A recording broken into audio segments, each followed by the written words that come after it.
Doesn't that sound familiar? I'm upstairs. I'm like, okay, I mean, what do I do?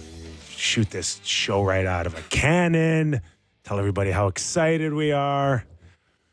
Or do I just look at the two of you and go, what's up? Good to see you again. Hi, everyone. I'm excited. I'm very excited to be back. Are you nervous or excited? Because I got a little nervousness out of you earlier. I will say that last year I was cripplingly nervous. Like I was never been more nervous. Oh yeah, you go look back at that first show. I was red as a tomato. I was sweating. I was terrified.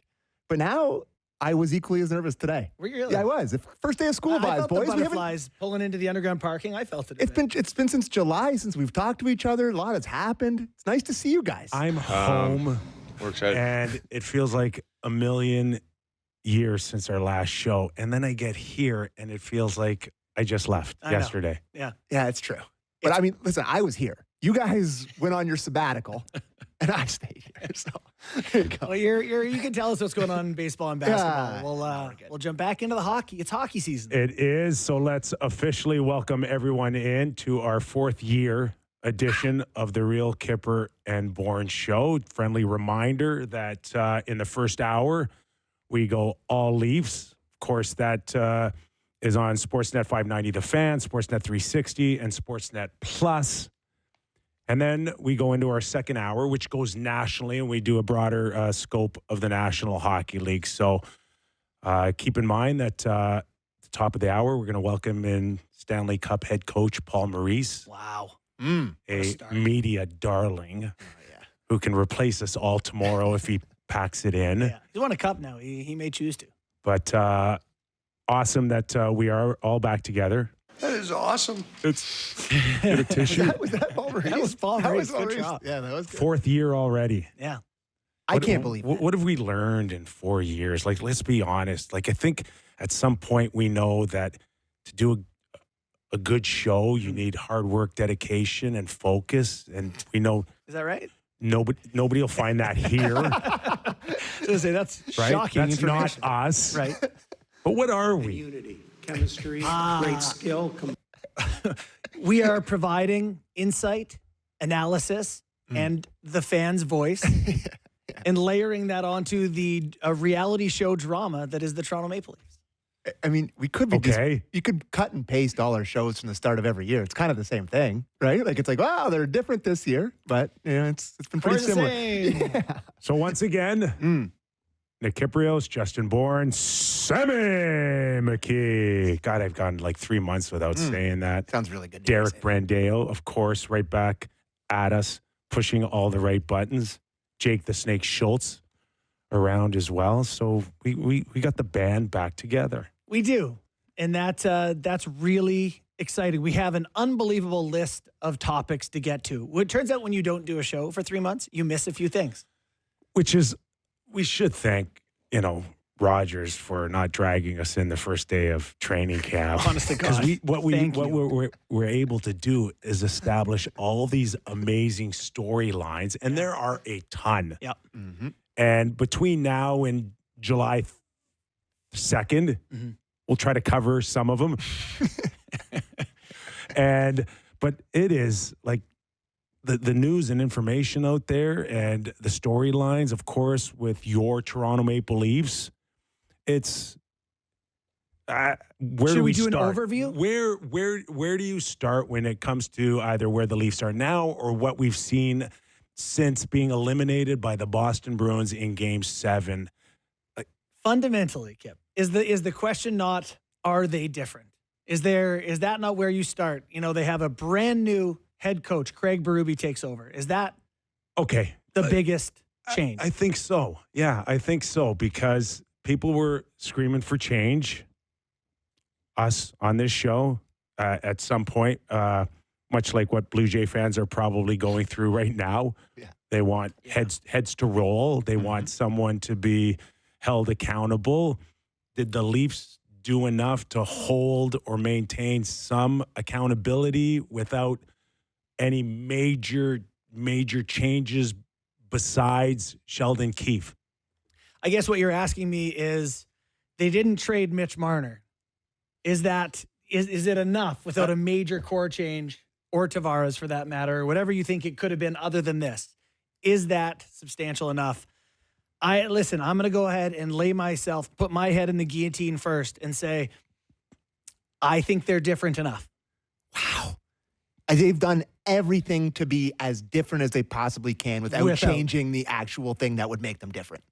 Here, I also believe, and this is where I'm just launching 9,000 steps ahead, but I don't believe that a great player like Mitch Marner is not going to have a great playoff for them at some point. I believe that there is enough here. Okay. They're among the teams who can get there in July. We could easily keep going on Mitch Marner. We will get to that topic of conversation.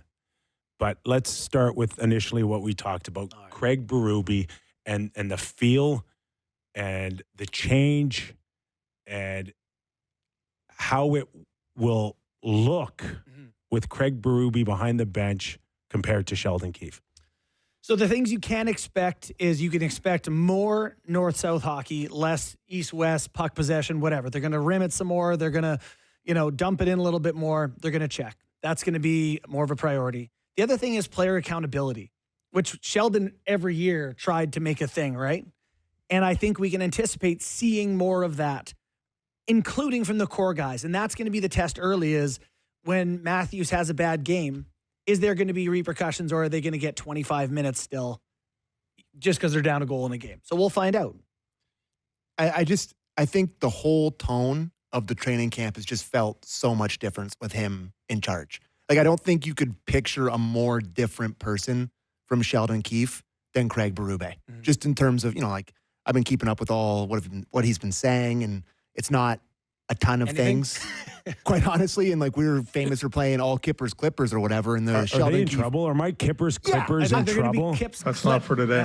I would say, Kip's, one a day. Kip's short clips. That's what we should start calling it. Are we going to have to pull some Sheldon Keefe out of the trickle trunk? A devil show. I just think that the word salad stuff from Sheldon, where he would talk for 13 minutes every morning and give you a breakdown on every little thing that he's thinking and what the team looks like. You're not going to get that anymore with Berube. And I don't think that's a bad thing necessarily for the team's success. Maybe for us, it could be a bad thing. Yeah. But I do think that it's just a different tone, Kippy. What do you think? From what I've witnessed already out of the exhibition games, much different style. To your point, north-south, dump and chase, and it feels different. I think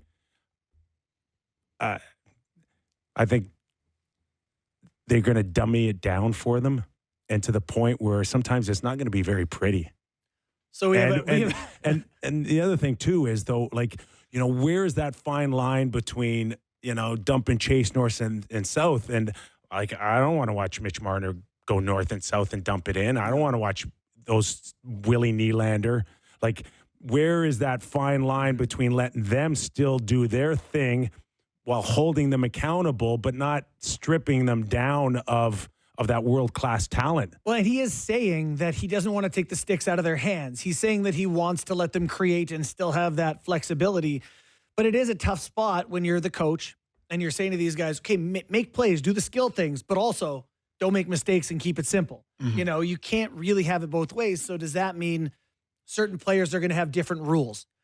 Is Nick Robertson going to be able to cut back at the blue and try to hang on to it? Probably not. Is Mitch Marner? Probably. So I think it's tough to be the coach when there's different rules for different players. Yeah, it kind of gets back to the conversation we've had for 3 years about Team A and Team B. Right. That's a great point. Will you meld the teams? I think that there's those guys, the top guys, they're capable enough to play pretty much any style. They're all really good. I don't have any worries about that. I think it's more about if you can get the buy-in from the under guys, like the McMahons, like the Holmbergs, who turned into Craig Berube for a preseason game where he's slew-footing guys and fighting all of a sudden. So if you get the buy-in from them, then maybe it looks a little different. But yeah, what are you going to say, Ken? I was going to say that again, I'm watching a team that's pushing the narrative on tougher hockey. I saw a much more from top to bottom physical team. And I saw an emphasis so far in preseason to finish checks. The only thing I wonder now is for some of these guys that have gone 5, 6, or 7 years where the emphasis has not been hard hockey to now go into that mode. Mm-hmm. Like, I don't think it's a coincidence that we've seen a couple guys get hurt already. Really? Oh, yeah. John Tavares.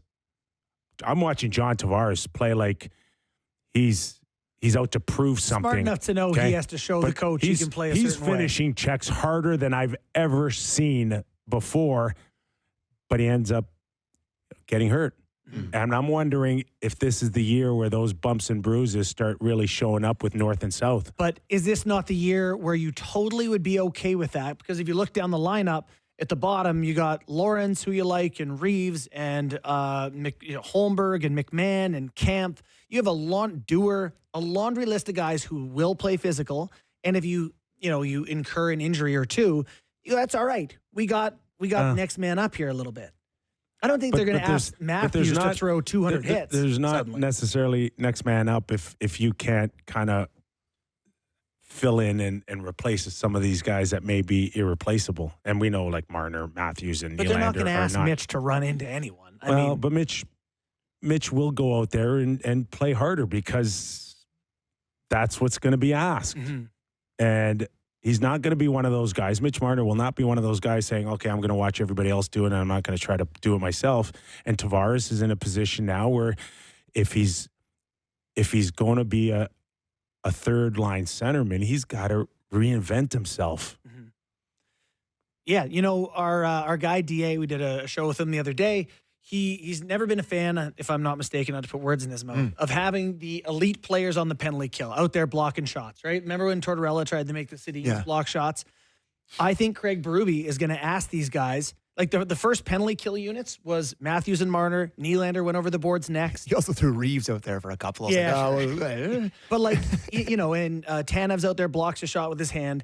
To me, like when you buy a shirt, you buy it to wear it. When you have players, you have them to use. And I think you're right that he's going to use these guys. They're going to block shots. They're going to kill pennies. They're going to hit people because they're hockey players, and that's what they're there to do. So I don't think bubble wrapping makes any sense. I just think you're rolling you cross the fingers and say you hope you don't get bit by the injury bug this year. So the question is to both of you, and it's pretty simple: is it better this way?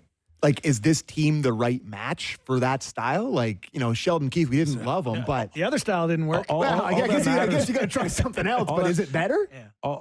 All that matters is if that style can come up in a game 7 and you let your game breakers hopefully find one bounce that you were talking about earlier and everybody else does the meat and potatoes thing, that tends to have a better recipe of success Just than win. the wheeling and the dealing.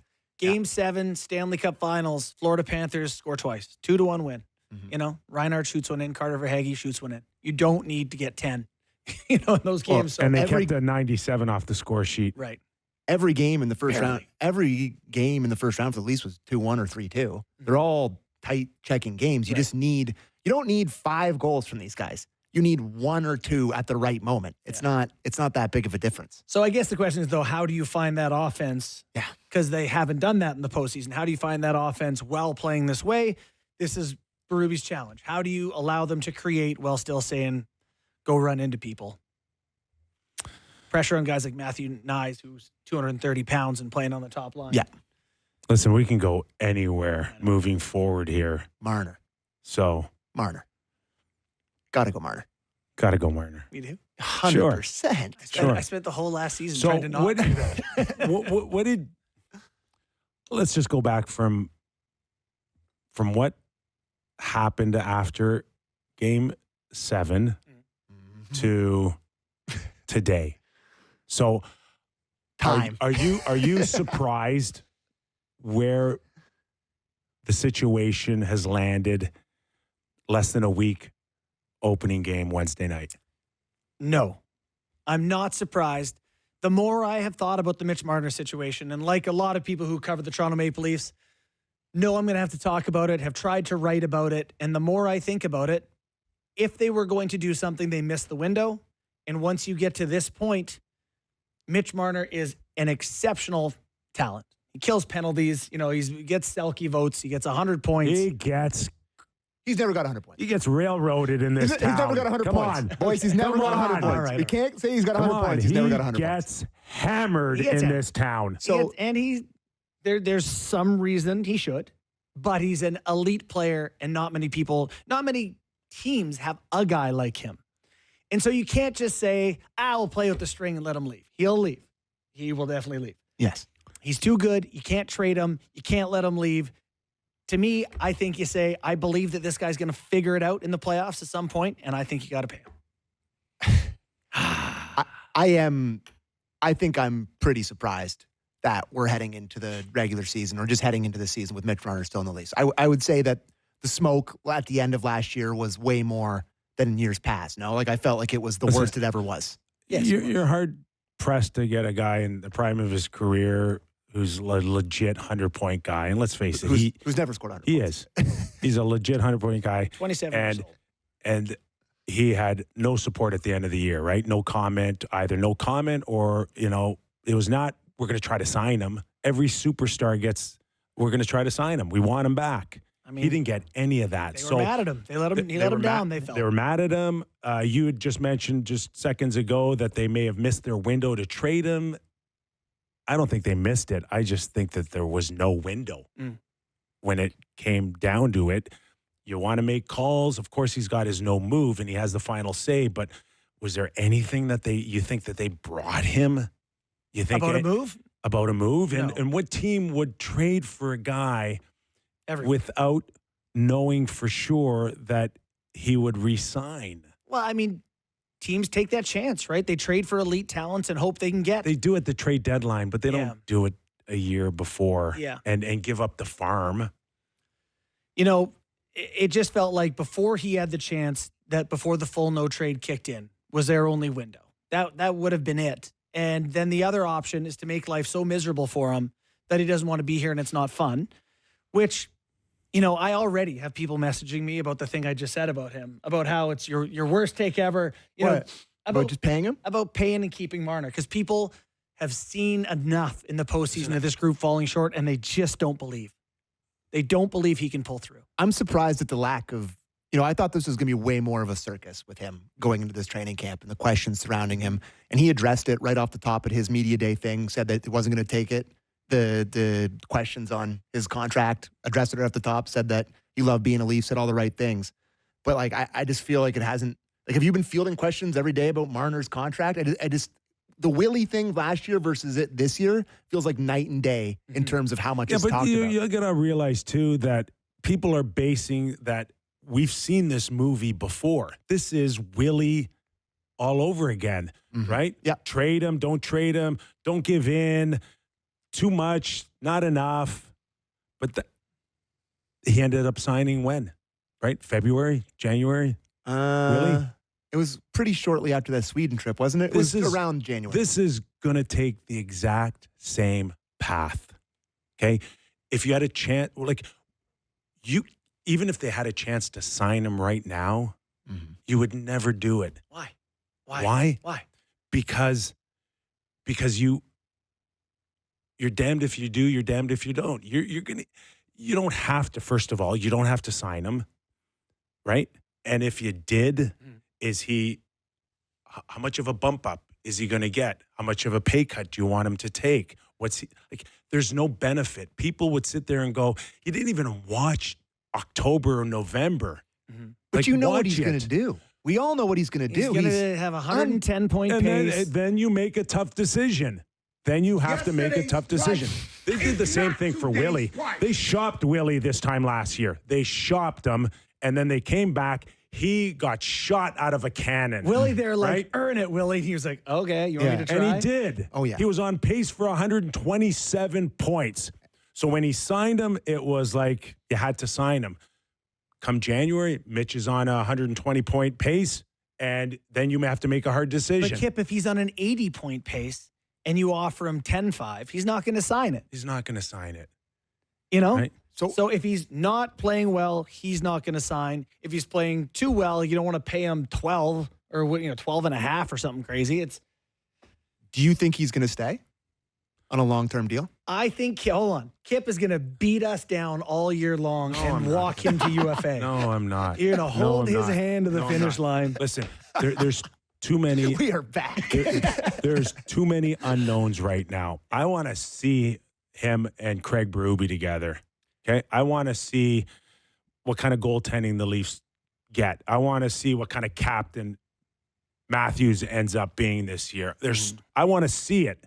Give me October, November, December. So they're not even talking now. There's no reason to talk. Play. Okay? There's no reason to talk. If the Leafs turned around and gave him 12 and a half, this town would go nuts. And it'd be all over again. You're not worth it. You lost Pasternak on the back check. You stink. You don't. Why do you need that? Are you doing an impression of me, Kippy? Why, yes. Why do you want to do that now? Yeah. Why don't you wait till I'd like to see Rantanen go October? first. Let's see what Rantanen signs. Get through October. Get through November. Let's see. Right? And if he wants to stay like he said he wanted to stay, then find a number.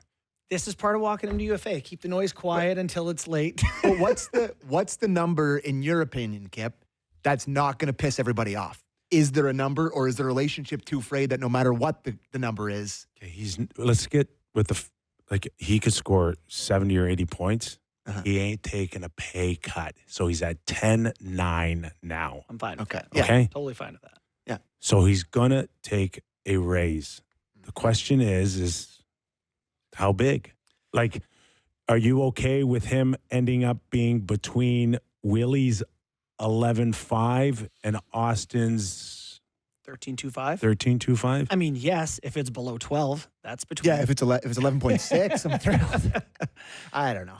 You know, yeah, I mean, if they paid him $12 million times 5 years or something, I can live with that. I can't live with anything above that, I don't think. The playoff success is just not there. Yeah, I know. And you've got many, many years to prove, like, as a gauge to say, even if you got him at 11 or 12 or 13, these are the wrong guys. They can't get it done. Mm-hmm. So imagine now you're in January and you just signed Mitch Marner to $90 or $95 million. 100. And they lose in the first round. Game 7 again. You think you want to be Mitch Marner walking around this town? Do Yeah. you? Probably not, Kip, to be Are honest you with you. kidding me? Mm-hmm. But They would. He's toast. But that's why I'm surprised That's why you got to he didn't want He's going to out. be a great Blackhawk. You got to think about this stuff because it's not fun. Mhm. It's not fun. I don't think he's had a Let me ton of talk to you fun about that. the last year and a half with the ridicule that he's taken much more than Matthews or Nylander. This guy has been a piñata on social media well above Matthews and Nylander. And at the end of the day, he's got more points than them in the playoffs. If that matters to him, if it's a How priority. can it not matter to I him? agree. It probably should, and it would to me.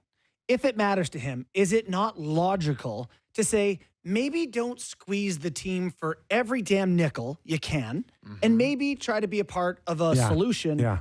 Play for Yeah. 11 and a half. The problem with and that, people would love him. The He would be beloved. The if he problem took with that hometown is that, discount. that he's not even the best player on the team. Matthews is. Why didn't Matthews do that? I think he did. Where did he do that?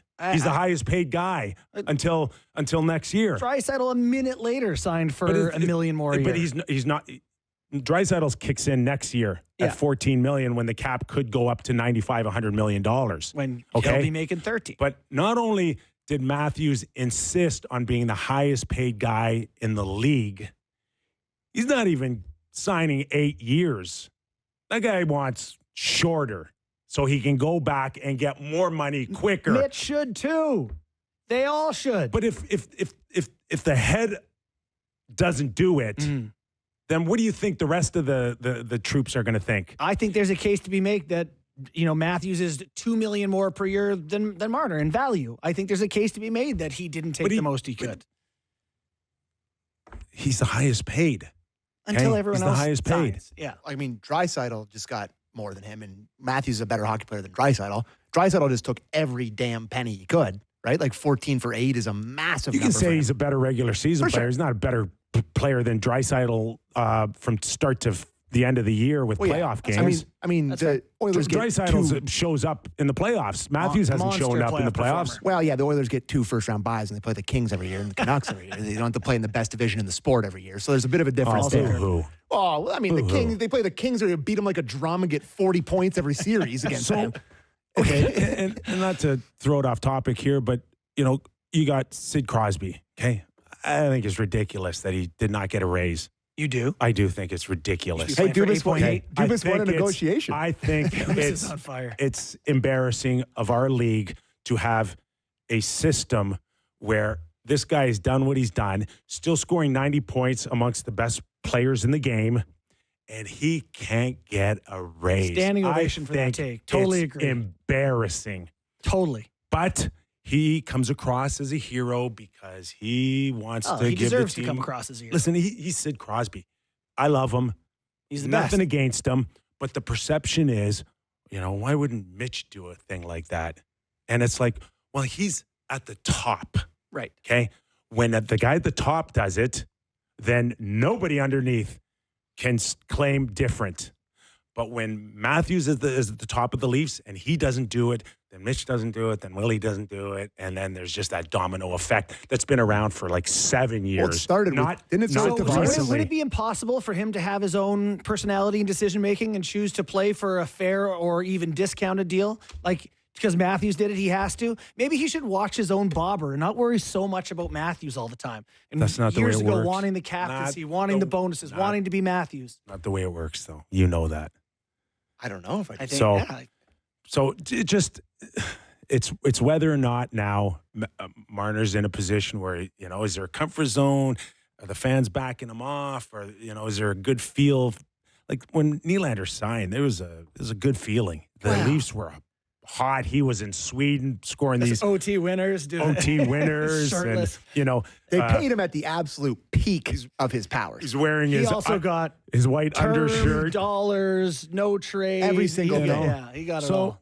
just see where you are come Christmas time before you make this. You know what I would like to decision. see? I would like to see Mitch have a year where he's like Jack Hughes and he has like a 130-point season. Like, I think he can do that. Playing with Matthews, his skill level, his time of his career, I think that's there for him. And it might become a different conversation if he's a top 3-point guy or have a Kucherov year. He can do that. Yeah. He's good enough. Like, you mentioned the relationship with Berube, and this is something that's been brought up to me by buddies over the summer. You don't think it's just going to be a good relationship? Like, Berube's been like, I yeah, think Berube who's gonna loves love him. him. That's what I mean. Loves He's him. like, yeah, he's a 100-point The winger. guy who gets points and plays D? kills penalties and a selkie level defense. Like, yeah, I'll keep putting him over the boards. Like, I think it's Yeah. a funny, I do too. yeah. So Yeah, he's not going to be like, Mitch doesn't fight. It's like, no. We want the good players on the Yeah. ice. So, yeah, he'll Yeah. get his love. But again, this isn't year 3 of a build or year 4 of a year build. It's like we're into like the Windows 8s, going. the 8s, the 9s, and there's already people that believe that you can't win with Mitch Marner, Nylander, and Matthews That together. person might be All right, There's So now you're going to sign him to an 8-year deal, and you've proven nothing. What are your options other than that's that? it. This is the argument I have with all my buddies now that are anti-Mitch It Marner. is to They're gonna be trade him. worse. It is still to trade him. But you're not. And you Will may. he be I don't know. amenable to that? I don't know. Because if that's the conversation, I would think we'd have a lot more fun here. Yeah, you got to. You know what conversation I don't like having with people? Or he doesn't have to be traded. He could just say, "I'm staying." Yeah. I don't like the conversation where people go, let him go and go sign 2 $6 million D-men. And it's like, oh, God. Go bring Brady Shea and whoever else. Like, the Leafs are not better without Mitch Marner. They're not. Their D's pretty good. Yeah.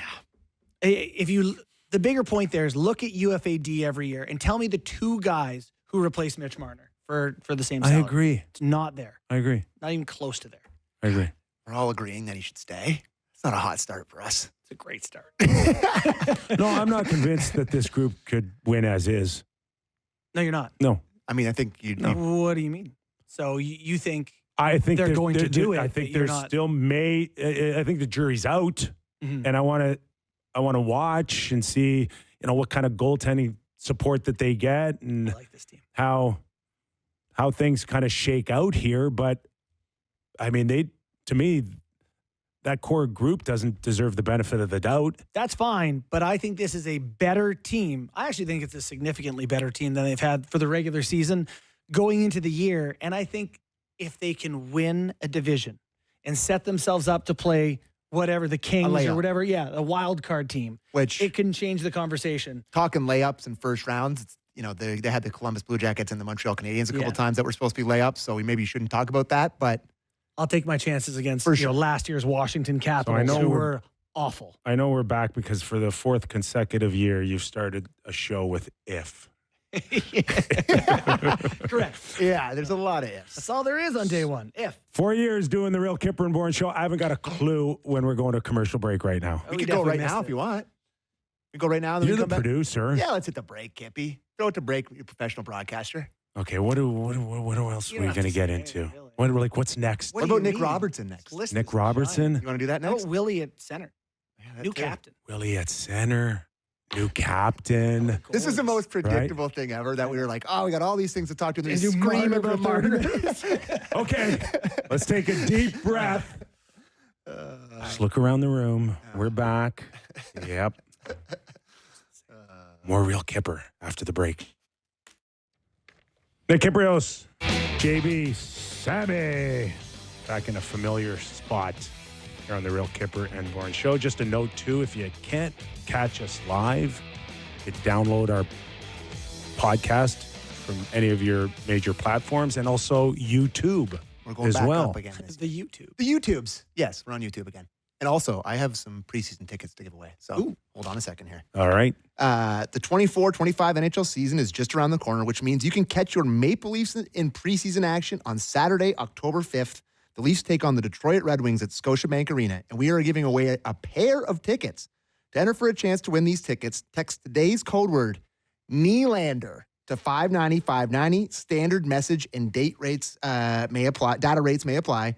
Again, today's code word is Nylander. Text us to 590-590 right now to enter for your chance to win. And if you don't win with us, you can still purchase tickets for Leafs preseason games at Ticketmaster.ca. Almost got through that one.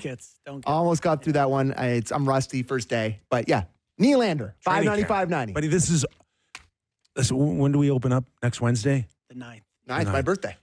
This is still our training camp. Yeah, now, we're Sammy. all just stretching it out here a little bit. Exactly. Building up the cardio. We're going home tonight. We're putting ice packs on. I'm going home tonight and watching playoff baseball in my underwear. That's what I'm going to do. Okay, though. Sounds good. Good segue into Nylander conversation about, once again, going back to center ice. And I think he practiced on the wing the other day, did he not? But that had to do with Tavares not being out. The coach talked about him playing center, if you want to hear it. A clip? A first Kyper's Clipper with Craig Berube. And this is actually a pretty good one. There's just the only thing you have to worry about is he was standing very close to the glass, so there's a couple of pucks hitting the glass. But if we could have it, Derek, it's Berube clip 3 on Willie playing center. Listen, it's a work in progress is the way I'd put it. I mean, it's not easy to just switch it over and play center. Like it's, it's a lot more on your plate. But, I think he's done a pretty good job of it, to be honest with you. And again, throughout the season, it'd be nice to have a right-handed face-off guy. We don't have one. So it'd be nice to have, so really, he's going to keep working at it. There you go. Couple the sights and sounds of the 2 thoughts. The one thing where it would be nice to have a right-handed centerman is just wish casting. If you don't have one, you don't have one. You can't just pretend that a guy can play center. And the other thing is, coaches are very careful with the media and the early going. They don't want to be critical of new players, let alone their stars. So it's a work in progress. Doesn't mean nothing to me there. Yeah. I'm curious what he sees that Sheldon obviously saw, that they're like, God, we want this to work, but there's something there. Sleepy. Very positive, as he should be, right? Come on. You got to go in. But there's zero evidence so far that he's doing a pretty good job. I mean, what's he played? One game, 2 games? We did the one game together. He took the draw in the offensive zone. As the winger, you jump on the lost draw, and he went into the corner and it was like, that's my guy, and was on the heels of his guy. It was like you can see him working through a few details. And then he got, impaled by Nick Robertson in the next game. Oh my God. Kyper killed him on the air. Oh, I too. heard it. Yeah, listen, and once again, I wasn't at my best. What? No, listen. I had so many people text me like, Kyper's bang on. Yeah, I know. No, listen, I'm not backtracking. You're filming the Sheldon? No, here? I'm not. I'm not backpedaling on my comment, but Okay. I needed to Kid do gloves. a better job of saying that it was less about Nick Robertson because, I made it sound like he's Bush. That was a Bush move, but it's not Nick. It's what they do today. He's in a That play is Bush. That you think? play is Bush, not Nick Robertson. I like Nick. I think he's working hard and he's put himself in a position to be noticed again, and he's been climbing up great. a ladder, and good on him. I give him full credit Yep. on that. I hate that move. I don't want to see it out of anybody, Yeah. right? That's mine. But that was also the dumbest use of it I've ever Yeah, seen. the puck was in the offensive zone. Preseason, Yeah. Willie has his guy. Last time I checked, Willie doesn't need any help skating. No, I agree. If Willie decides he wants another gear, he'll try harder. Right? Yeah. But what is it, a relay race, right? Am I watching Andre? I agree. I hate it. DeGrasse? DeGrasse and his Olympic team pushing each other and handing batons to each other. I think it's a horrible look. It also, I've heard people who like it. It for me, it just puts you off balance. Yeah. Like I've never, unless you get a dead center of gravity push, it's The only place where it's somewhat acceptable is if you're OT. chasing back on a breakaway and you have a little bit of a chance to catch a guy or get a stick on him and Buddy pushes you from behind. That's the only time. mostly it pushes No. guys weight over their skates. Anyways. So Willie at center. Willie. Willie at center. So this is not new. This was a conversation that we had and with Sheldon this time last year. We're going to try him at training camp. It didn't get what felt like 5 minutes. Yeah. So I'll ask you, JB, why? So I Last heard some year, Nylander why? comments on this, that it was less about Willie, in Willie's opinion, and more about Sheldon saw the lineup with Willie at center and didn't like it. Now, do we have Nylander saying that? Is that Where he buried Sheldon? a little bit? I don't have that. Okay, that's fine. But he We basically. do have him on playing center. I Yeah, see. we do. But I think the claim anyway is that Sheldon didn't like the way his lineup looked with Willie at center. Less about Willie not being able to do it. I saw Willie do it in the minors in the American League, and he was pretty capable at it. So I think by playoffs he'll have it figured out. How many years ago was that? 8, 9. He was 19 You're telling me that it worked 8 or 9 years ago in the minors. in the minors, Yeah. and so you're comfortable And with it. worked is pretty close. Of course. It was passable. But I mean, I agree with them that they need to spread these guys out, and that solves a lot of problems. It solves a lot of problems if it works. Correct. It could create a massive one if it Sheldon doesn't. wanted nothing to do with it last year. So Willie's what? problem is attention span. Can you get him to not be a goldfish and to stay in it? I said, and Andrew Brewer wrote a great article about Mitch Marner being the better option to play center. And I think Mitch would be better over the regular season at center. I think in playoffs against big, strong centers, Willie's paying attention. I like your chances of Willie doing better. This is a guy that feels like he's had 2 breakaways every game last year where he's poaching and hanging high, and you just can't do that as a centerman. No. So are you willing to turn him into a good 200-foot centerman and getting him down to like 30 goals? You wonder if Willie is like, I got my 8-year deal for a lot of money. I don't really care about the points. I'll try this. I'll try to be a two-way guy, and Do you think he thinks like that? I don't. The other thing for me is like, it is the hardest working position out there. Yes. Is he one of the hardest working guys on the team? Well, perception's off because he's so smooth. It doesn't look like he's going all the time. So the answer is no. The answer's no. Yeah, but I also think that it's a big skating position, and it's a 200-foot skate from behind your own net to the other end, and Willie is one of the league's best. And so maybe he'll be able to do it more capably than most players would be able to. He's got what you need to be He has the elite tools. at it. Absolutely. Like hands, strong, hands, yeah, everything. skates, Everything. Thinks it. I just don't know. Like, I think you're right about the playoff thing, but he did mention that, it's like, you'll have to ask my former coach about that. Mm-hmm. It's a tough look to have like the second coach in the third practice with it, move you back to the wing again. So it's a tough one for a person. Yeah. The burying Sheldon thing I thought was a little bit unnecessary in day 2 of camp, but whatever. Yeah. I don't think really has a plan. He No. Which progresses to a bigger picture at center ice and the changes that include John Tavares. Mm-hmm. So, this past summer, John lost 2 jobs, right? Second line center, is that the other one? Yeah, absolutely. Lost the captaincy, lost the second line center. So, again, that now puts the Leafs in this predicament where, like, what does it look like and how successful can it be? This is a team that just isn't trying to get out of the first round yet again. It's a team that's trying to win a Stanley Cup. Is there another team with more question marks about center ice than what we're seeing behind Matthews right now? Who's going to end up their second line center? Who's going to end up the third line center? Who's going to end up on the fourth line? Mm-hmm. But, I mean, they have quality players there, Kip, where other teams, they go, we don't know who it's going to be. I mean. So who do the Leafs go? If Nylander cannot play center, if it's established that in 4 or 6 weeks, there's just not that comfort zone, you go back to Tavares at second line centerman. You got Tavares, Holmberg, or Domi are your 3 options. So to fill the middle two lines, you got 3 guys that can play center there. Camp is going to play your fourth line center. So those are your options. So I don't know. That's why they want Willie to work so bad. Right. And like, because it opens up your whole team if he does. Tavares scored 30 times last year. He's not a bum. Yeah. He scored 65 points. But a lot of them on the power play. He's not great 5-on-5. Yeah.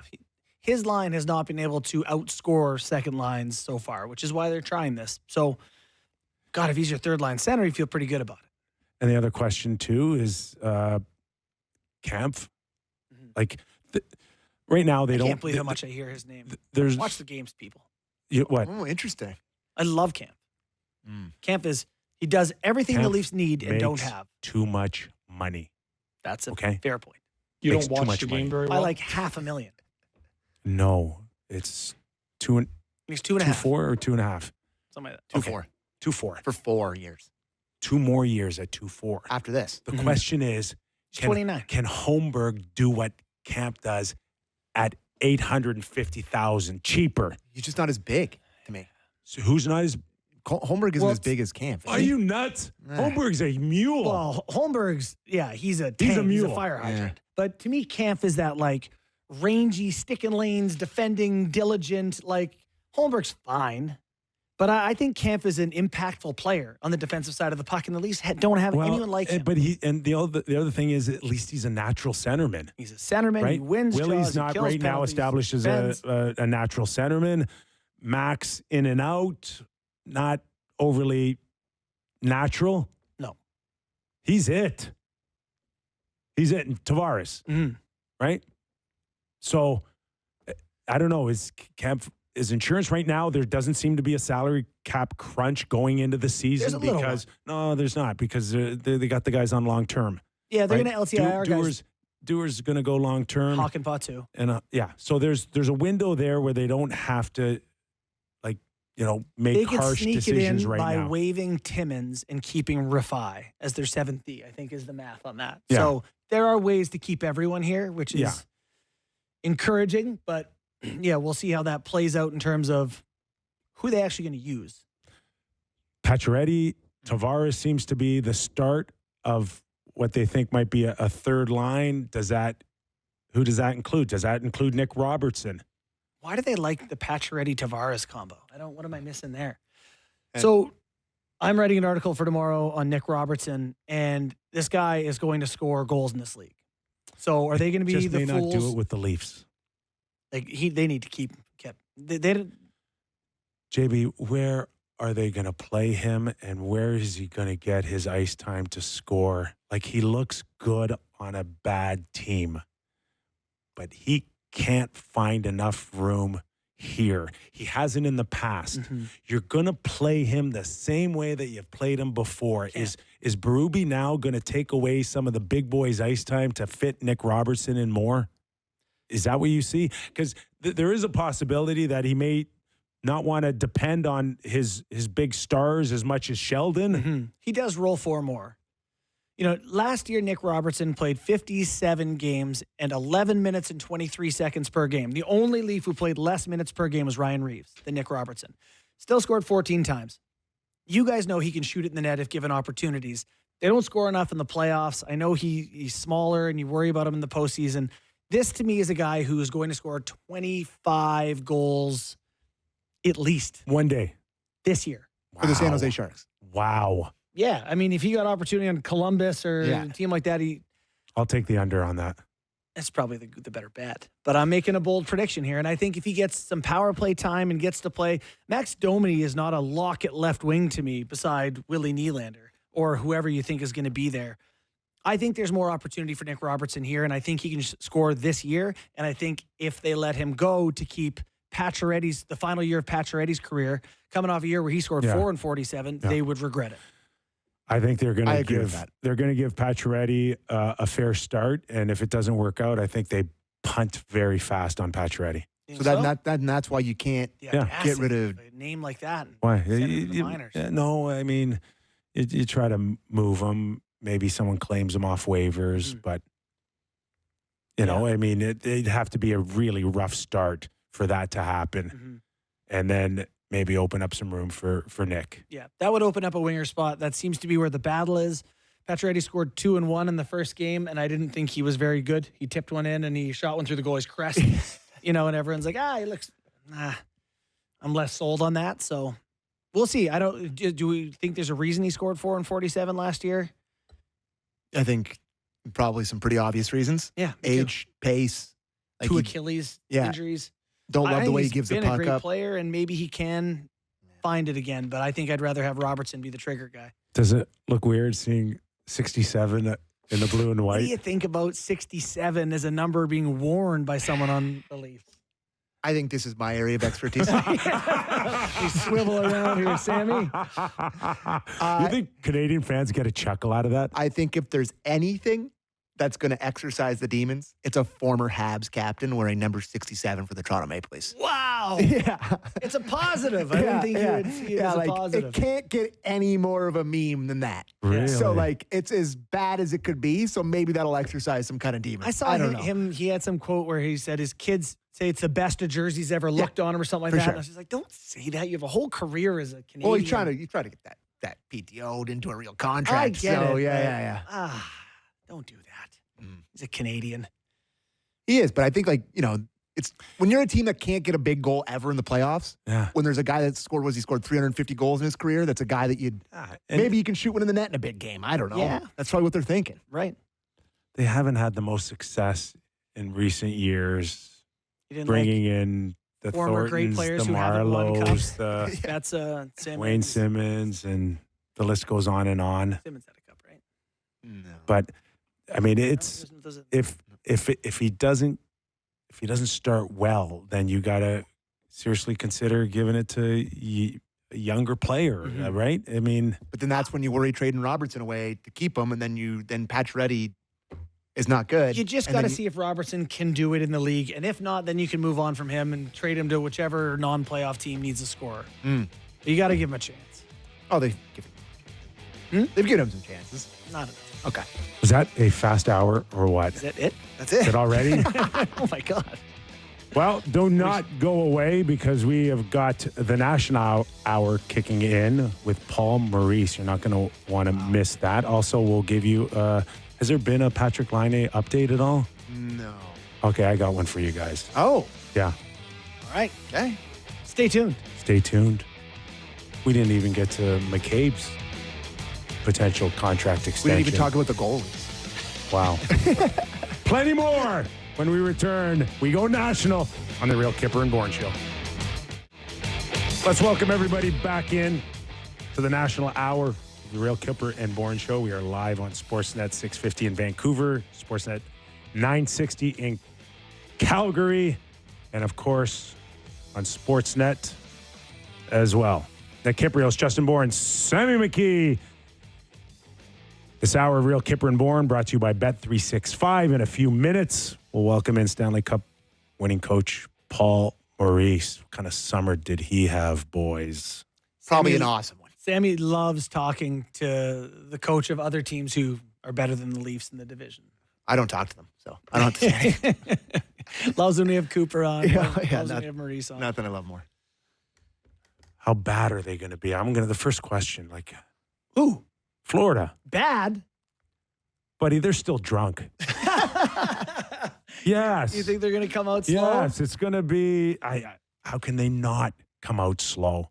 It's actually a pretty good point. Right? I guess the old Stanley Cup hangover is real. But, I mean, that roster isn't – it's changed, but it's not too different. They still have the key guys there. They do, including their goalie, which I can't really say right now for the Boston Bruins. I know we're going to get Paul on momentarily, Yeah. but that is a huge story. This standoff between the Boston Bruins and Jeremy Swayman and his agent Louis Gross to get a contract signed. 1 year they do arbitration and you get your feelings hurt. And then you get a whole summer of hurt feelings followed by this. There's some hurt feelings.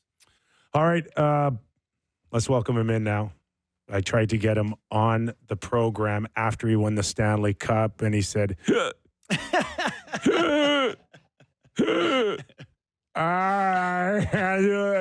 right now. That's what I got when I tried to book you after you guys won the Cup. But let's welcome in a very sober Paul Maurice. Well, I appreciate you giving me a couple months off. I really appreciate that. Are you okay? I mean, does it feel like yesterday closing out Game 7, and is everything felt like whirlwind, or have you got your feet underneath you to start in next week?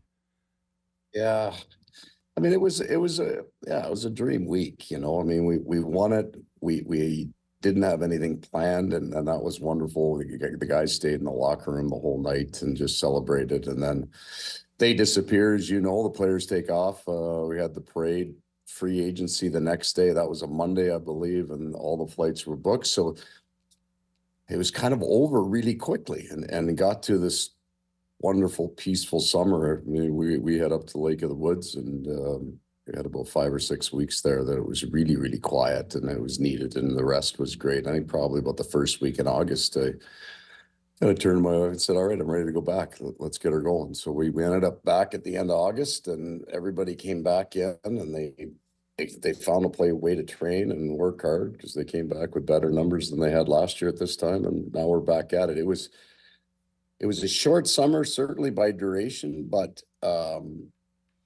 plenty long enough because it was such a peaceful time. You get to that achievement, that goal, you truly get to relax and enjoy the people around you. So, Paul, you accomplished your life's goal. You'd been in the game for a while, and you finally got to the top of the mountain. Heading into this season, do you feel any different? Does it change your perspective heading into the season? And I don't think so. I mean, I was still worried the week before camp. So the major concerns that you have, how are you going to fill the holes of the players departed? How are you going to drive the team? But so you watch very closely the first handful of days, and we have a difficult camp, and then the players all know it. So you're looking for the idea that we should do this maybe differently, than maybe it was a little bit hard. We shouldn't have to do that. The opposite was true. They worked hard. They've pushed hard in this camp, a very focused group. But we'll always kind of keep our eye on that. What's different? What's changed? And I think, we're looking for it in our adversity, and we're going to face it from the start. We got a difficult travel schedule. We always do. But that's where we're watching for. When things get really hard for us, how do we respond? Was last year enough? Where is your energy source? And sometimes having not won and there's a kind of almost a negative but very powerful source. It drives you. You're constantly trying to achieve that goal. And then you do, it seems to me there's just a completely different energy source. It was so exciting. You have a group of people that you now have a special bond with. And I guess the way we've decided to view this, everybody's got a job to do here. The coaches have a job to do, and that's to hold that standard. And we've been lucky with the group of men we have, where we're not having to pull teeth to get them to work hard. we're at that point in camp. We've pushed them hard now right from the start. That we'll start backing off them a little bit here because they've earned it. We're talking to Paul Maurice, Stanley Cup winning coach, the Florida Panthers. So you've got a ton of experience. We know that. But what you don't have a ton of experience is defending a Stanley Cup championship. So is there anything in particular that you think might lead to a slow start or a Stanley Cup hangover? Is there anything that you've tried to already look for signs, or do you just fly by the seat of your pants when it comes to what kind of start you may get off? Well, that's the summer, right? Nick, that's what you think about. So you call an awful lot of people from GMs and coaches and players and trainers and fitness guys that you know that have won, and you collect as much information as you possibly can. The first place I'm looking for is how do they test? And I don't mean the results of the test, the how do they test? Because you know what it's like in an NHL room. You got 2 or 3 guys, no matter what, are gonna test as flat out as hard as they can, because that's the way they're built. But there's a big block of guys that are on the team. They don't need to have a personal best on the Tuesday before camp even starts, especially after all the hockey we've played. So I'm looking for that, and they tested hard. But they did the 2 years prior. So those are the things that we're looking at. Where are the places that we are looking to try to do this thing easier? And it's always disguised as smarter, right? Hey, there's a smarter way to do this. It just turns out to be easier too. So we're looking for them. And then, of course, the results of those tests tell us that they found their way into the gym. So our numbers are better this year than they were last year and the year before. So from a physical point of view, we are stronger right now than we have been in the last 3 years. That tells you that they haven't, it's not a physical hangover. The mental hangover that you will watch for is almost a perspective of the heart. So I'll give you an example. We go into the last 2 years, we played a Western Conference team that's not in the playoffs in November, and they on the road, and they beat us bad both times. Well, we're playing them in November again this year, and if we lose that game, it'll be the hangover. It won't be, it'll be the exact same happened the last 2 years, but there's the hangover, there's proof. So it's the perspective on the adversity that you faced, the reason for failure. I mean, we had lots of stretches last year that we weren't very good. We had, I think, 3 blocks of 4 or 5 games where we played very, very poorly. And we found our way to right our game to the point that I think at the end of November we did that, or December rather, we went on a 9-game run. So our adversity last year was critical in that it taught us parts of our game we had to eliminate and parts of our game we had to get really good at. When we face that adversity, everybody on the outside is going to say that it's the hangover, that it's that they played more games than anybody else over the last 2 years. But if that was true, then our physical numbers we would have seen signs of that in our testing. Their bodies are fine. We have to manage how we handle adversity and not be afraid of it. So I think back to like the Tampa Bay Lightning, when I think they had 130 points one year and then they get swept in the first round. And the idea that the regular season is crucial, you want to have success to play an easier opponent. You've finished at the top of the division and snuck into playoffs.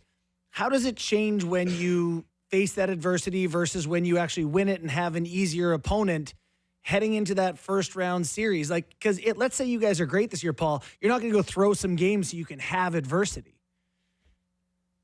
No, it's coming. It comes to everybody in every season. I mean, it's a rarity, and maybe that was our advantage 2 years ago when you look at the incredible season the Boston Bruins had. Maybe that's an example of a team that didn't face it. But, you know, even you look at Vegas last year, I think they won their first 11 games, and then they had to grind a long time. But after game 2 of the opening round against Dallas, they're feeling pretty good about their season. So the adversity that you face is necessary. It's coming for us. I think we have 14 sets of back-to-back games. We're going to Finland. Our schedule is never easy, just based on the travel in and out of Florida. So it's coming for us one way or the other. We start with Boston, we go into Ottawa, Buffalo, and then Boston again. So 4 big division rivals. Those games are always incredibly physical for us. I like it because it's either going to be a great jumping off point or it's going to bring adversity right to our doorstep at the start. So we might as well get after it now. Paul, very seldom, even in a non-salary cap era, that a Stanley Cup champion team comes back and looks exactly the same than that won it. Bigger challenges, of course, with the salary cap. In today's world, you lost some key players. You had some challenges getting players re-signed. as a coach, did you kind of get involved and said, I can't live without him, but get rid of this guy, get rid of this guy, that guy has to stay? No, you don't. You don't get that kind of leeway. I'm banned.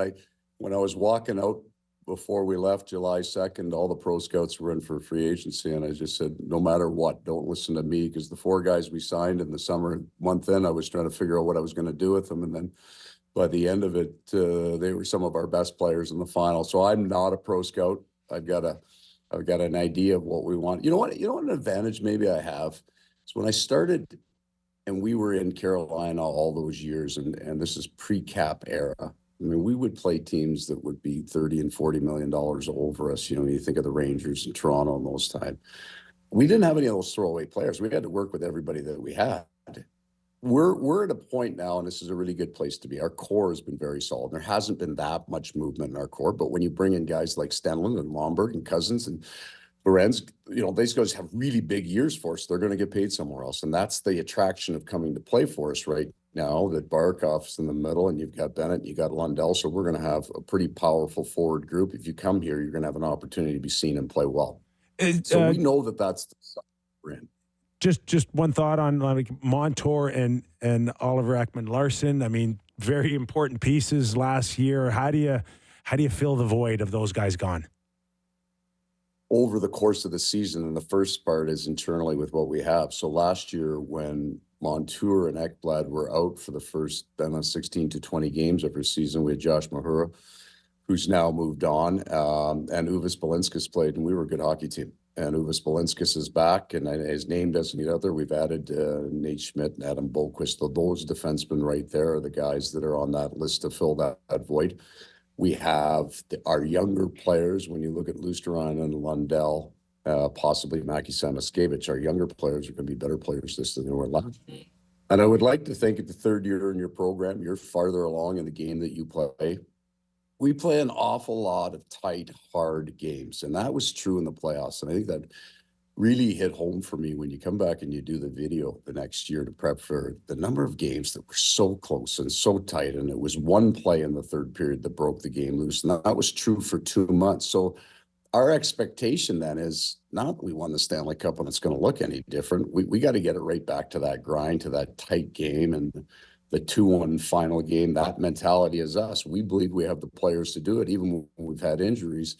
Historically, Barkov's been out for about a month. Bennett's been out for a month. We've lost a lot of these guys over the course of the year, but our structure is pretty solid. We got a pretty darn good team, and when we've needed to, our goaltenders have stopped the puck. Well, I know enough coaches to know that you're going to hate this question on the eve of the season, but I watched a clip this morning, and I saw Kyle Opozo after you guys won the Cup. He said to you, this doesn't define you, but it adds to your legacy. And do you think about legacy at all in your career and your time in the game and you know, the bigger picture? No, like God, no. Now you think about tomorrow, probably today. I had it. Yeah. Here's what I'm thinking about right now. And Nick knows this because he's experienced it. And I don't know that he can necessarily articulate it very well. But because of what you go through, and to have that success, like I owe these guys, right? For what I put them through for 2 years, it's been hard here, and they've done it and they've worked. And those are the guys that kind of created the moment for me to be able to hold the Stanley Cup over my head. It was them. So I come back to training camp. I don't want to be the weak link. Mm-hmm. I don't want to be the guy that either comes off them too much or raises the bar to a point that you exceed realistic expectations. And that's where you lose the advantage of adversity, and adversity then crushes you. I think I'm just coming into hopefully my prime. I hope I'm a hell of a lot better this year than I was last year, because I wasn't the reason we won the Stanley Cup. So I've got to get better in my game. That's on. When I walk off that bench the last day, when they finally dragged me out of the rink and kicked me out, I'm hoping nobody ever talks about me again. It just can kind of slide out that nobody, I don't want to waste anybody's time any more than I already have. You know, last weekend, Mark Messier had us down. He had our 94 Cup team get together. And to your point, to walk in the room and know that these guys did this for me, mm-hmm. you know, and it's like 30 years ago. So, Paul, you're like, Can you imagine your reunion 29 and a half years from now? I'll tell you. Still coaching. I'll tell you a great story. We're in the room after, and it's probably somewhere between the game ending and sunrise. And Vladimir Tarasenko stops me in the room, and he says, "Paul, whenever I tell a story, I tell it with his accent, but I won't do it." He says, "Paul, are you happy?" And I, probably some profanity. I've never been happy in my life. And he slaps me in the chest and he says, "Wait, it gets better." Ah. And he says that to me. I'm thinking, how is that possible? Right? Yeah. The emotions change, but it does, like every day. Yeah. And that's the summer experience when you cross paths with your mom and dad or your brothers or any part of that family. Everybody that you love is happy at the exact same time. And yeah, I mean, I can imagine. I mean, 30 years from now, man, that puts me. Yeah. I'll be watching above or below, but I don't know that I'll be in the room. Again, Paul, and again, I just experienced it with my 94 team. It's that internal peace that you have with yourself that never leaves you. Mm. And, I often tell people, like, to watch a team win the Stanley Cup, it's great for 30 years to be whoever's beside you at that moment and go, I know exactly how that feels.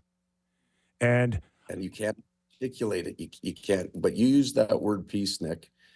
And that's what it was for me in the summer. It was the most peaceful summer of my life. It wasn't actually euphoric and it wasn't a party at all. We went 6 weeks up there. We didn't have anybody visit us. It was absolutely peaceful. And somebody said, so it was more peaceful than any other summer. I said, yeah, no other summers were ever peaceful. There was never a peaceful summer. This was the first and it was beautiful. So, again, just being down there this weekend, Mark Messier's got this Game 7 documentary coming out, which is just absolutely fabulous. He covers every major Game 7 story out there in sport. It's with Amazon. It's coming out soon. And, I mentioned to Paul that Trevor Linden played a key part in the documentary because he actually, voiced along the series, and he was fabulous. Really? Absolutely fabulous. But to get to that point that you're talking to, whether it's just the excitement of it all or the peacefulness, there has to be suffering on the other side. And I'll never forget the look of Trevor Linden's hands as I crossed on the ice, where he's covering his mouth and he's got Murray Craven beside him, and the pain that he showed me at that moment. And the only thing I thought of at that particular moment was, thank God that's not us. And yeah. I don't know, Paul, if you had a chance over the last little while to see that viral clip of the Edmonton Oilers dressing room. And while you guys were celebrating on the ice, what it must have felt like at that point for them. Yeah. Well, it's an interesting thing. It changes for you over time. I mean, I got to a Stanley Cup final in 2002, so that's about 7 years into my career. And that was such a team, right? They had, I think, 11 Hall of Famers on that team. So you gave everything that you possibly had. But as you age and get older and you start to understand how rare that opportunity is, the pain of it I'll explain it to you this way. Somebody asked me, what do you think it would have been like if you had lost? And in truth, I can't even allow myself to think about it now. Wow. Like the idea of walking that cliff to look over what my life, I mean, I won't even allow myself to think about it because it terrifies me, that idea of to get to a Game 7, especially because it's true. Like when you look at Reinhart's goal, right? 15 seconds before Dmitry Kulikov gets buried into his own net, clearing a puck that was 6 inches off the post. And that's it. After all your life's work. That's the difference. It comes down to just that. And then that defines you. And somebody wins and has a night like we had, and somebody loses. And I've been on the other side of that twice. But it wasn't in a Game 7, right? We got beat, Detroit beat us in 5. We lost in triple overtime in Game 3, and that's what put them up 2-1, but that's what broke us. Last year, by the time we got there, we had nothing left. But to get to a Game 7, certainly I'll only think about the one side of it because I just can't possibly think the other. Mo, absolutely fantastic stuff, and we wouldn't expect anything less out of you on the Real Kyper and Bourne show.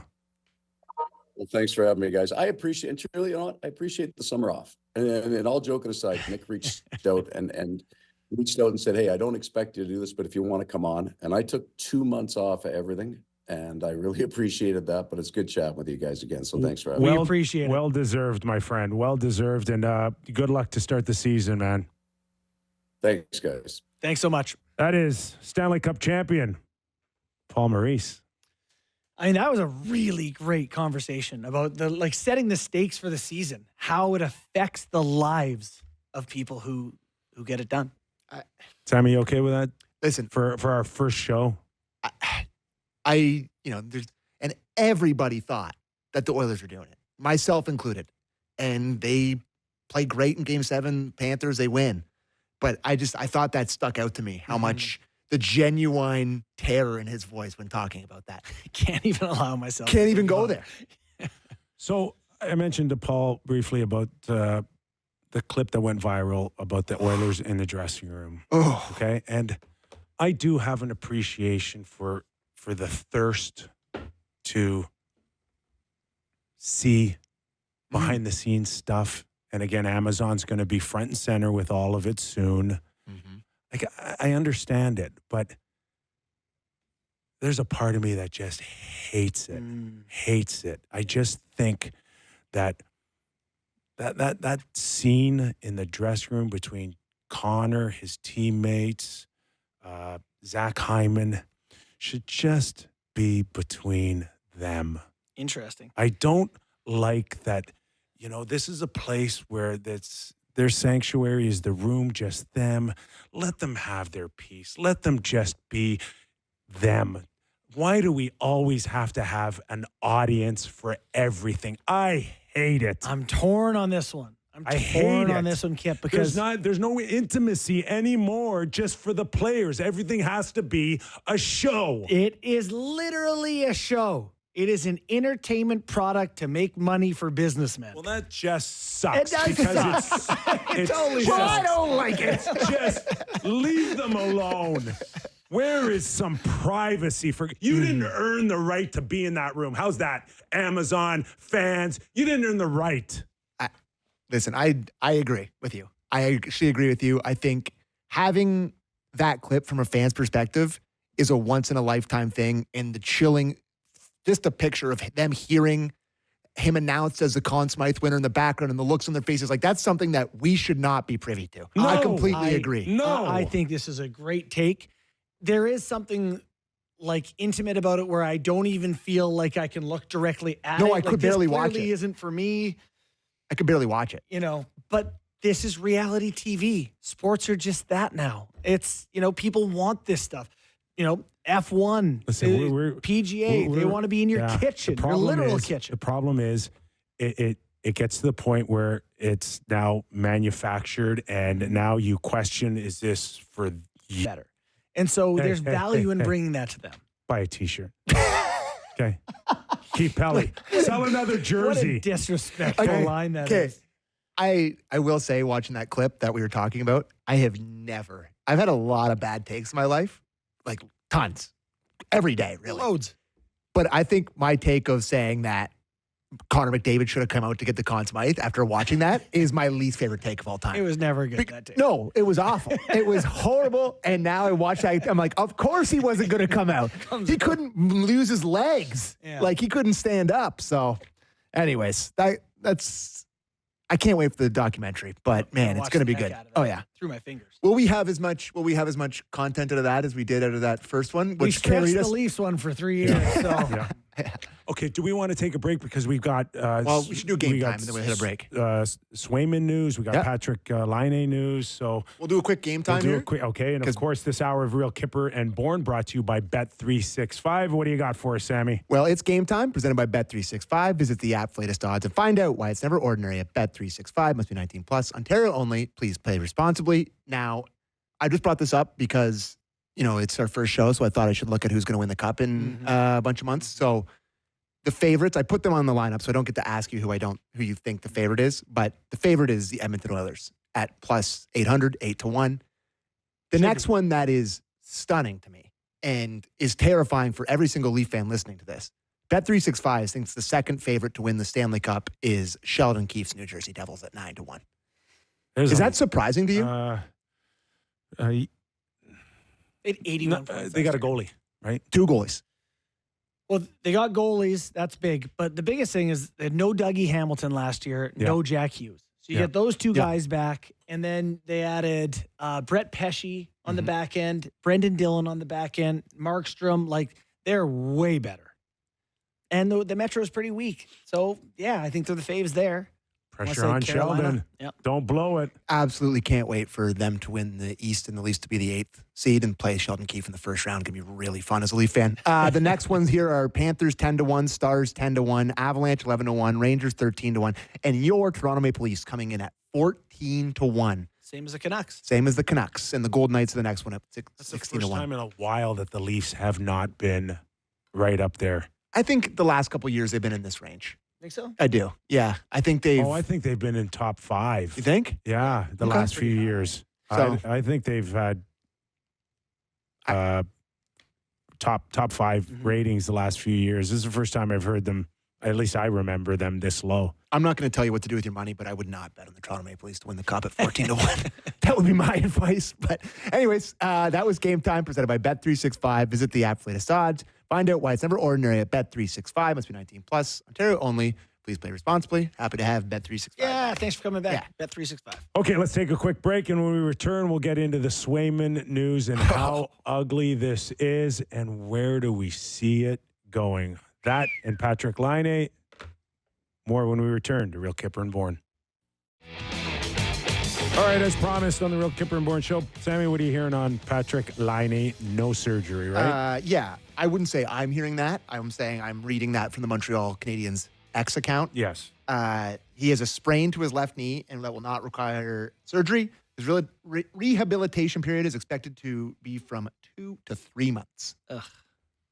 Better All know right, who's listen, been looking. we're definitely going to get into the Swayman conversation, but give me your early or later thoughts of the incident and the hit and what happened after that. Sammy, would you like to lead this one off? Would you like me to? Sure.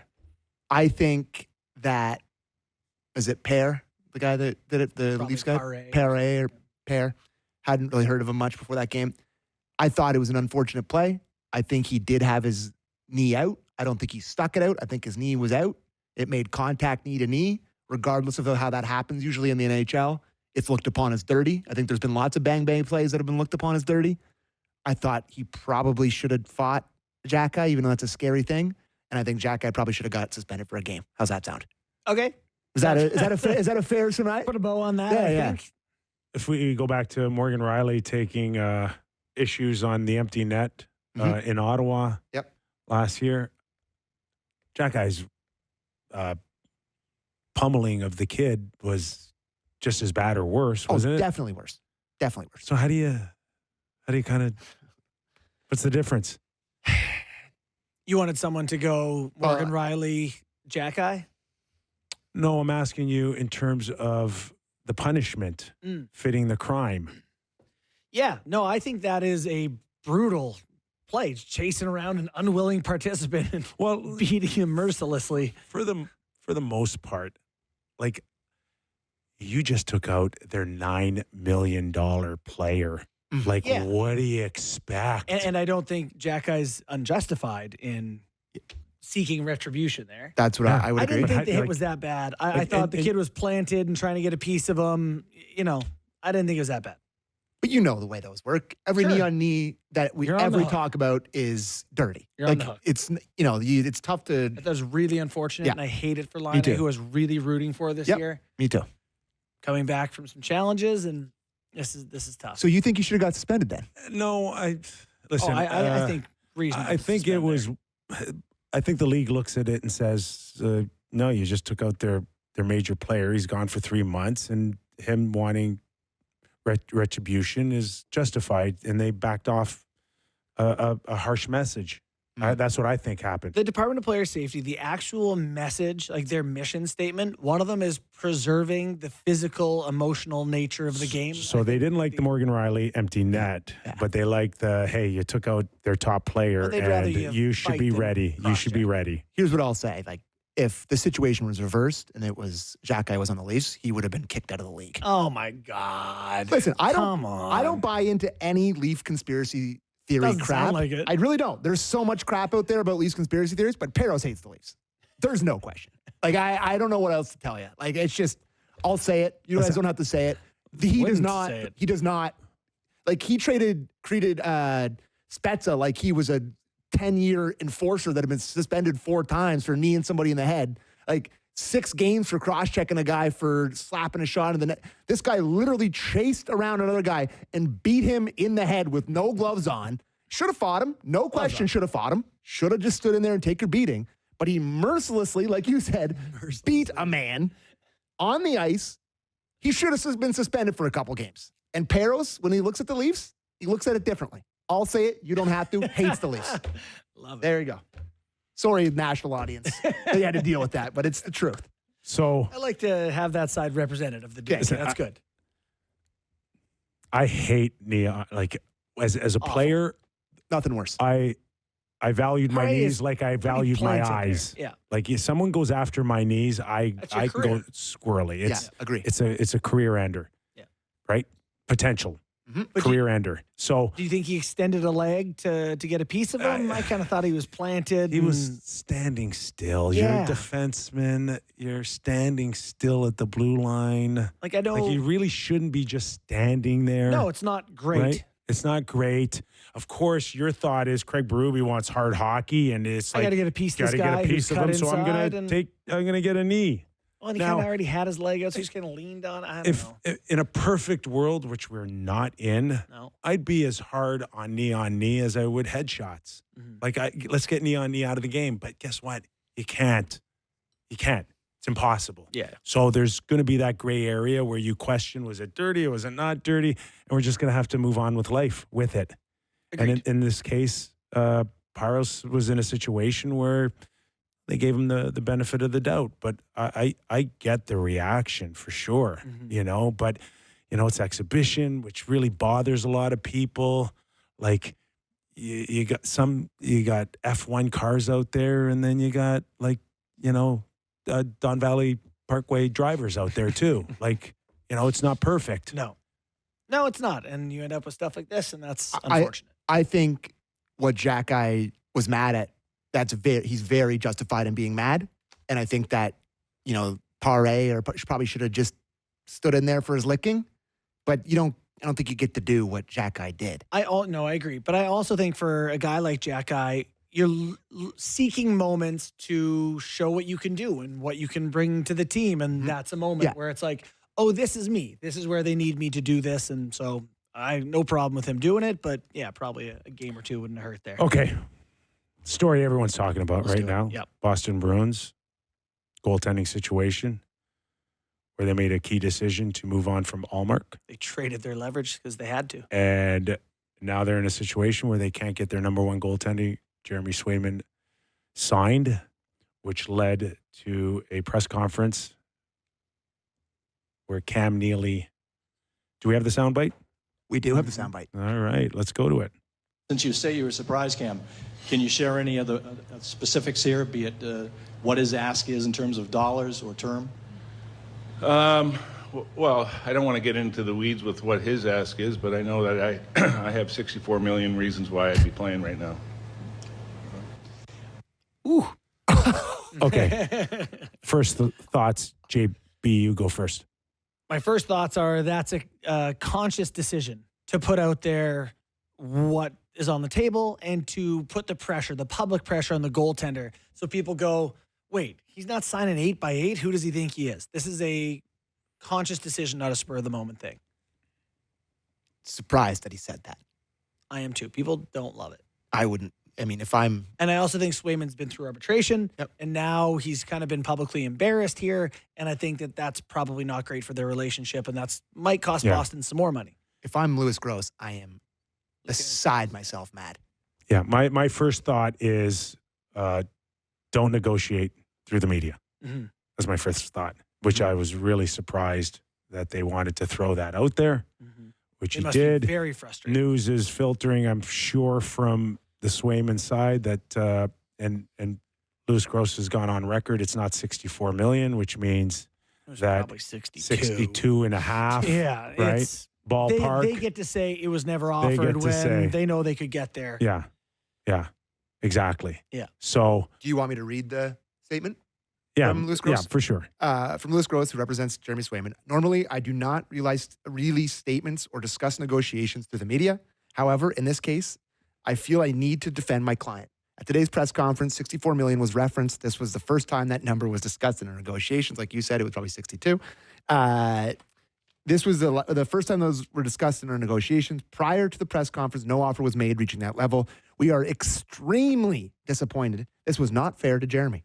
We will take a few days to discuss where we go from here.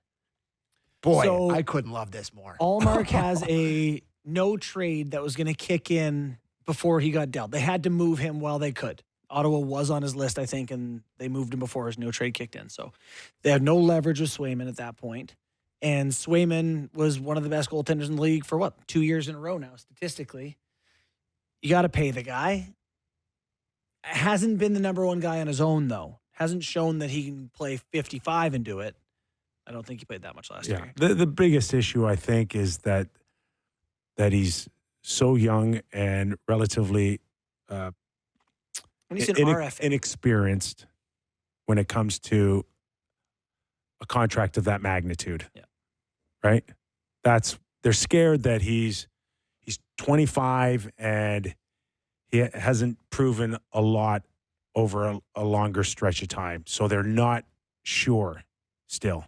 Goaltenders do just suddenly, it turns. They go bad. And then they find it again. Bobrovsky's contract in Florida has been great, awful several times over. Honestly, mostly awful until the last 2 years. Like the Carey Price big deal wasn't great. Like there's some big money goalie deals that have not gone great. Yeah, and they got to guard against that for sure. But I got to be honest with you. I think the pressure's on the Boston Bruins right now and not this kid. Yeah. Do you think, would you be shocked if you heard tomorrow they all right, 8 by 8, 8.5. We had to give him $68 million. Good math. I think Is that right? but here's the other thing too, that I think again, what Cam Neely started right now is he's thrown it to also public perception, and then there's egos involved as well here. So, to your point, if he signs tomorrow at 8 times 8,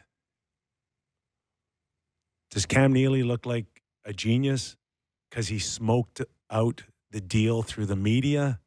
And does Louis Gross and his client look a little weak? Like, I don't think that price is the price anymore. That's the drop. I think Cam cost himself money there because I don't think the goalie would want to be embarrassed now and come out and say, if he came out and signed 8 times 8, Yeah. it looks like it worked. Like he bent the knee. right. Yeah. And I now think that that's the floor. So I think it just makes both sides dig in that much deeper. Yeah. And Cam doesn't want to turn around and have to sign him to 8.5 or 8.7 because then, it looked like it didn't work. And then you caved. And also, you talked earlier in our Leafs hour about top guys on the team kind of setting the bar or whatever. Like Brad Marchand's on year 7 of making $6 million. Like there might be some Bruins upset with Swayman if he's looking for a big number, isn't playing. They're starting to lose games because Korpisaloing. Like it's going to be interesting here. And also, Sweeney has mentioned December 1st several times as a date, the kind of the final cutoff date. So it feels like it's at least going there. And if you're getting deeper into the season, maybe he gets traded. Can I ask you if this has done irreparable damage to the beautiful Boston Bruins culture? The unfallible culture that's just the best in the league? I'm just not sure, if they can just find a way to meet in the middle here. In a perfect world, as a negotiator, you want to create a win-win. Yeah. And I'm not sure it's out there now for the Boston Bruins and Swayman. Everyone happy? You're 66 million. So you do think that this caused some pretty big damage, what they just did? I think it has a chance to. Like, they wouldn't south. actually trade him, would they? Yesterday's price is not today's price. I think it would be He does. really difficult to do it now. So you have to start the season without him, which you will, even if he signs tomorrow. He can't be ready in a week and a half, 2 weeks. So you're going to start with a new goalie. Mm-hmm. Who's not very good. Corpusalo. Or maybe you'll be all right. And behind now a good team. if the Boston Bruins get off to a good start, does the pressure go back to Swayman and Louis Gross? If they get off to a horrible start, then is he in a better position? Mm-hmm. So much like the Marner conversation we had in the first hour, you got to see the way this thing plays out before you revisit. You know, Korpisalo has a chance to play behind McAvoy, Hampus Lindholm, Zadorov, Carlo, that Lowry, which they like, and Andrew Peake. That's a good group. That's a very good decor. So I think it could end up looking great for Korpisalo. we expect the Rangers to sign Shesterkin before the season starts. Do we? I do. It's nice to know. Okay. I do. Okay. And I think they'd be pretty lucky to get it under $12 million. 12 mil. 11.25, 11.5, 11.75. That's the ballpark that That Shesterkin would is be looking the at. biggest goalie contract in NHL history. Yeah. But you got That's going to be the new. But it's going to be like the quarterback You thing. gotta- Every guy that signs is going to be the Yes, richest. and For sure. It's they're gotta go not up. wrong. They're not wrong. Like, you cannot look at previous markets No. and compare apples to apples. It's impossible. There's new money coming in. The bar is raised. Cap's going way up. It's going way up. Shesterkin's 28. You want a Vezina, right? So Swayman is 25. Boston's asking him to give up 8 years. So from 25 to 33, which are prime years, you're asking him to lock in right now at 7.8. Mm-hmm. Okay. It's like he's not giving up UFA years 3 years from now to stay at 7.8 when in 2 years, if he goes to free agency and if he does what everyone thinks he can do, the guy's at 10 and a half. That's the new market. But he's an RFA, Kip. Like, He they can is. say, go ahead and sit But home you're then. buying UFA years on a 25-year-old that is in his prime. So you're not getting 7.8. You're not. That's old money. It's under an old salary cap. There's new, fresh money in. In 2 or 3 years, he'll look like an idiot at 7.8 if he's leading the Boston Bruins. I'll say this. Cam Neely's job is tied to this. Like, if you trade Ullmark and can't sign Swayman and your goaltending submarines your team and this was publicly handled like this, that's not good. It's a great point. I cannot disagree that, like, you needed to get Swayman under numbers before you gave away Ullmark. And somehow, some way, you let it kind of lapse, and you're in a pickle right now. Swayman probably saw Ullmark get traded and went, oh, Yeah, they traded. that's $1 million per year in my pocket. They traded away their leverage. Yeah. They had to, though, or Ullmark couldn't or wouldn't have gone there, I think. Well, they also had to, because they had to assure that they had enough room to go get Zadorov and Lindholm. Which meant they should have signed Swayman at that time. So don't. How about the pressure of the Boston Bruins right now to with those two signings to go to the next level, but you don't have a goalie. Yeah. This is Sammy's like, Oh, like this- no. Like, this is like the Abbey Road, the Beatles right now for me. Like, this is music to my ears, boys. Oh my God. Could the castle be crumbling finally? Please? But Please. I don't know how this is going to turn out for Swayman, but give the kid credit, man. He's standing up to one of the toughest negotiating teams in the history of the NHL. He ain't in Carolina or Columbus, man. This guy is taking on Jeremy Jacobs and the Boston Bruins on a contract. It just feels like they're not going to cave.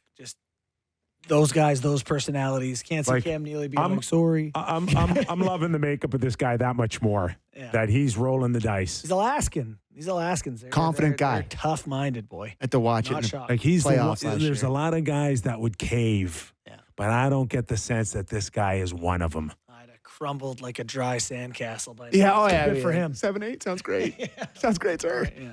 Yeah. We'll see. I mean, like, you know, the Boston Bruins, Corpus Owl put on that jersey and turn into Prime Hasek or something anyway. So that's what they wait. Like, and, you know, they're going to put Lindholm's going to turn into David Krejci in his prime, and Zadorov's going to be Chara. So that's just how this will work out for them, because it always does. Good to see nothing's changed. No, listen, I'm not bitter about it at all. No. Not bitter. thrilled. Yeah. So, are you done on that? Yeah, we're We only got 2 minutes. Yeah, We got Demko, we got Reinbacher, we got Crosby, we got Demko's scary. and Archer Shilov's guy. Shilov. It's been okay at training camp. I think he's coming off like an unbelievable run last April. He should come in with some confidence. So waiting to see what's going on with his knee still from game 1 of the Western Conference first round against Nashville. That's a little concerning. Are we going to talk to a doctor about this? Yeah, I want to find a good doctor because apparently there's some muscle that's not reacting very well. We're going to learn about this. We're going to have a group education. We are. Yeah. We are. I think like that. on Thursday. Oh. Yeah. I haven't told you yet. But Thanks for producing. I appreciate it. Yeah. Did you ever see the movie Spies Like Us? Means nothing to me. Nothing? No. Was it from 1984? Yeah, I was going to say, it's definitely Chevy from the Chase 51. and Dan Aykroyd, and there's this scene where there's just like a million doctors in the room, and they just start introducing each other. Going, doctor. Oh, yeah, I've seen that. Yeah. I've seen that clip. Doctor. I've seen that clip. So that's what we're going to do. We're going to get him on the air. Before Doctor. we go, fellas, if you'll just allow me 1 minute. It is my 2nd wedding anniversary today with my lovely wife, Allison. Why are you here? She's going to a concert tonight anyway, so it's all good. We're doing a big dinner tomorrow night. But she, lovely woman. I owe her everything. So She's nice. happy anniversary, Allie. I love you. There you We go. have to sap up our show. Oh, at buddy, the I'm end. a very loving guy. I just am. And big wife guy over here. So. Clearly, It's good to be you're a in the wife doghouse. No. You've golfed too much. No, You've no, golfed too much. I have golfed 50 times this summer. So.